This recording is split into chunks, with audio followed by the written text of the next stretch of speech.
ইতিমধ্যে এটা ভিডিও বঙাইগাঁও প্ৰতিটো প্ৰান্ততে এতিয়া চৰ্চা লাভ কৰিছে ছ'চিয়েল মিডিয়াত ভাইৰেল হৈছে এই ভিডিঅ'টো আৰু দেখিবলৈ পোৱা গৈছে যে এক প্ৰকাৰ একাংশ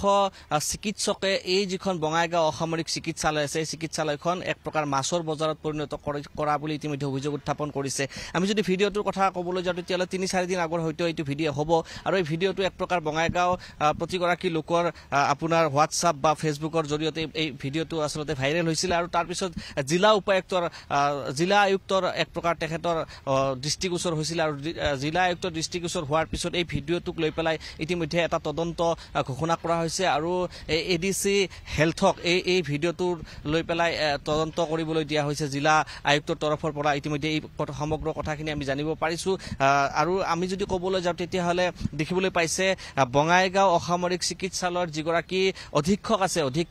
তেখেত এগৰাকী জ্যেষ্ঠ চিকিৎসক কিন্তু তেখেতে এক প্ৰকাৰ তেখেতৰ যি অপাৰেশ্যন থিয়েটাৰ আছে তাতে এক প্ৰকাৰ টকা লেনদেন কৰাৰ এটা কথোপকথন ইতিমধ্যে এই ভিডিঅ'টোত দেখিবলৈ পোৱা গৈছে তাৰ সমান্তৰালকৈ ভিডিঅ'টোত আপোনাৰ যদি আমি ক'বলৈ যাওঁ তাতে দেখিবলৈ পোৱা গৈছে যে ভিডিঅ'টোত টকা গণি থকাও ইতিমধ্যে এটা আলোচনা তাত দেখিবলৈ পোৱা গৈছে আৰু টকা কেন্দ্ৰিক যিসমূহ কথোপকথন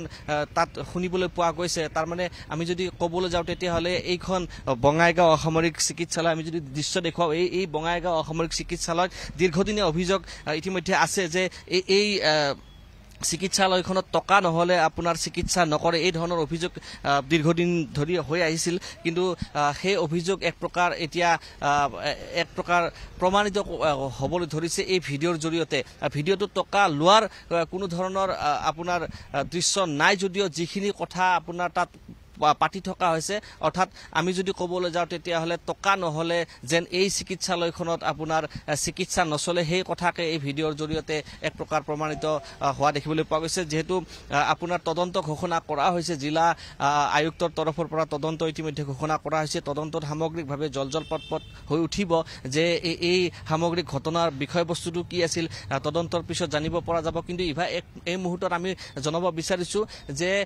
বঙাইগাঁও অসামৰিক চিকিৎসালয়ৰ যি ধৰণৰ অভিযোগ অনুসৰি অৰাজকতাৰ কথা ইতিমধ্যে প্ৰতিগৰাকী লোকে আপোনাৰ উল্লেখ কৰি গৈ আছিল বিভিন্ন অভিযোগ ইয়াতে উত্থাপন হৈ গৈ আছিল যে প্ৰতিগৰাকী একাংশ চিকিৎসকে আপোনাৰ টকা নহ'লে যি ধৰণে আপোনাৰ চিকিৎসা নকৰাৰ অভিযোগ উত্থাপন হৈ গৈ আছিল সেই অভিযোগৰ পিছত এই ধৰণৰ আপোনাৰ এটা ভিডিঅ'ই এক প্ৰকাৰ চাঞ্চল্যৰ সৃষ্টি কৰিছে আৰু আমি যদি সামগ্ৰিকভাৱে ক'বলৈ যাওঁ তেতিয়াহ'লে যথেষ্ট সংখ্যক ইয়াতে আপোনাৰ ৰোগী অহা দেখিবলৈ পোৱা যায় আৰু সেই ৰোগীসকলক লৈ পেলাই এই ধৰণৰ একাংশ চিকিৎসকে এক প্ৰকাৰ দৰদাম কৰা দেখিবলৈ পোৱা যায় আৰু সেই ঘটনা পুনৰবাৰ প্ৰমাণিত হৈছে বঙাইগাঁও অসামৰিক চিকিৎসালয়ত আৰু প্ৰতিগৰাকী সচেতন লোকে ইতিমধ্যে উল্লেখ কৰিছে যে এই ধৰণৰ ঘটনা নতুন নহয় প্ৰতিবাৰে এই ধৰণৰ ঘটনা হৈ থকাৰ কথা ইতিমধ্যে উল্লেখ কৰিছে একাংশ সচেতন লোকে আমাক ফোনযোগেও জনাইছে কিন্তু এই ভিডিঅ'ৰ পিছত জিলা আয়ুক্তই যিহেতু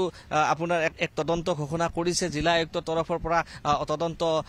কৰা হ'ব আৰু তদন্তৰ পিছত সামগ্ৰিকভাৱে যি দোষী আছে সেই দোষী নিশ্চিতভাৱে শাস্তি পাব বুলি এটা ধাৰণা কৰা হৈছে কিন্তু ডাঙৰ কথাটো হৈছে যে এগৰাকী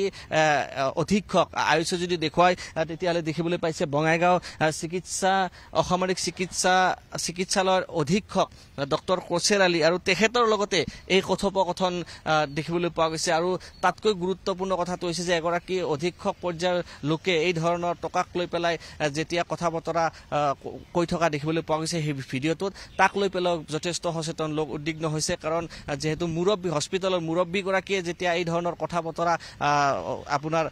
ৰোগীৰ আত্মীয়ৰ সৈতে কথা বতৰা পাতে তাৰপিছত আৰু কি ক'বলৈ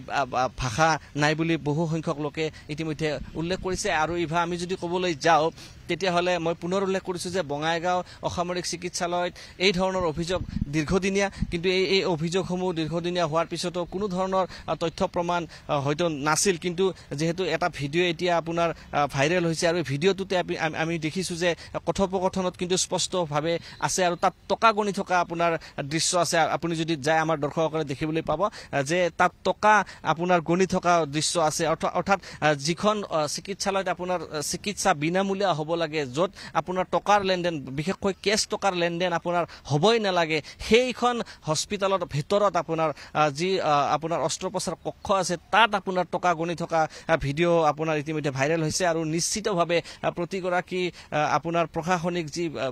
বৰমূৰীয়া আছে তেখেতসকলে উদ্বিগ্ন হৈছে আৰু সেয়েহে জিলা আয়ুক্ত এতিয়া তেখেতৰ হাতত যেহেতু এই ভিডিঅ' পৰিছে জিলা আয়ুক্তই নিশ্চিতভাৱে ইয়াৰ তদন্ত কৰিবলৈ নিৰ্দেশ দিয়া হৈছে আৰু তদন্তৰ পিছত সামগ্ৰিকভাৱে এই ঘটনাৰ কিন্তু আপোনাৰ যিটো প্ৰকৃত ঘটনা আছে প্ৰকৃত ঘটনা জল পট হৈ পৰিব কিন্তু ডাঙৰ কথাটো হৈছে যে টকাৰ লেনদেন যে আপোনাৰ এই হস্পিটেলত চলি আছে বা এই অসামৰিক চিকিৎসালয়ত আপোনাৰ একাংশ চিকিৎসকে যে মাছৰ বজাৰত পৰিণত কৰিছে সেই কথা কিন্তু ইভা একেমুখে আজিৰ দিনটোত কৈ দিব পাৰি আৰু ইয়াৰে যিসমূহ ৰোগীৰ আত্মীয় আছে যিসকল লোকে ইয়াতে আপোনাৰ চিকিৎসা কৰিবলৈ আহে তেখেতসকলে হয়তো আপোনাৰ এই কথা বুজি পায় যে এই হস্পিটেলখনত কি চলি আছে আৰু আপোনাৰ প্ৰকৃততে আপোনাৰ দেখিবলৈ পাইছে যে পিছ দুৱাৰেৰে যি ধৰণৰ টকা লোৱা বা টকাৰ লেনদেনৰ কথা বতৰাবোৰ পতা হয় তাক লৈ পেলাই কিন্তু ৰোগীৰ আত্মীয় হয়তো বহুদিন ধৰি এই ধৰণৰ ঘটনাবিলাকে এক প্ৰকাৰ তেখেতসকলে নিশ্চিতভাৱে হাৰাশাস্তি হৈ আছে বিশেষকৈ দুখীয়া শ্ৰেণীৰ যিসমূহ লোক আছে তেখেতসকলে টকা দি পেলাই যিসকলে চিকিৎসা কৰিব নোৱাৰে এই ধৰণৰ লোকে কিন্তু এই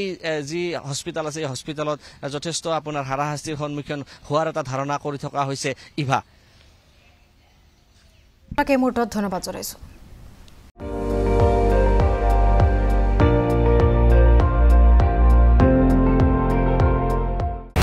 আপুনি চাই আছে ND24 সৰ্বশ্ৰেষ্ঠ নহয় সৰ্বোত্তমৰ দৌৰ